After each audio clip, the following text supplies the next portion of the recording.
Mes chers frères et sœurs, à notre Dieu et Père soit la gloire, est-il dit dans l'épître de l'apôtre Paul aux Philippiens. C'est une pensée très ancienne que de rendre gloire à ce Dieu qui a tout fait et tout créé, en louant publiquement sa puissance et en proclamant sa bonté incommensurable. Et pourtant, les hommes se sont sans cesse écartés de cette attitude. Au contraire, ils rendent Dieu responsable de toutes les détresses de leur vie.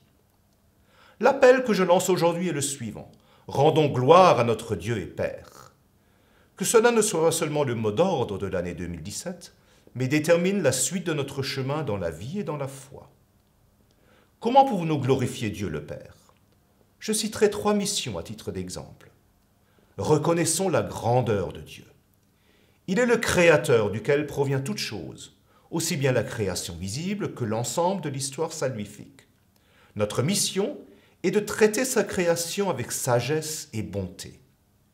Dieu a certes fourni les ressources terrestres, mais la responsabilité de leur répartition et de leur préservation nous incombe à nous, les humains. Remercions-le pour tous ses dons, en accomplissant sa volonté, même lorsque cela rend notre vie plus pénible. Apportons-lui des offrandes. Accordons plus d'importance à la confiance en Dieu qu'à nos soucis. Il s'occupe de nous, bien que nous soyons des pécheurs. En contrepartie, nous voulons nous aussi considérer la dignité de chaque être humain. Dieu est le Père de tous. Nous rendons gloire à notre Père lorsque nous intercédons aussi pour le salut de ceux qui nous ont blessés. Proclamons sa gloire en nous comportant comme des enfants de Dieu. Devant Dieu, nous sommes tels des enfants. Nous savons peu de choses et il sait tout. Il importe de reconnaître son autorité et de nous mettre de bon gré à son service. Ceci n'est pas une restriction de notre propre liberté, mais une source de bénédiction. Rendons gloire à Dieu notre Père, il est plus grand que tout. Rien ne peut l'empêcher de nous donner son royaume.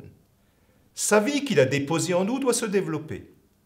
Nous contribuerons ainsi à l'unité parmi ses enfants, en sachant qu'il n'existe qu'un seul Dieu et Père de tous, qui est au-dessus de tous, et parmi tous, et en tous.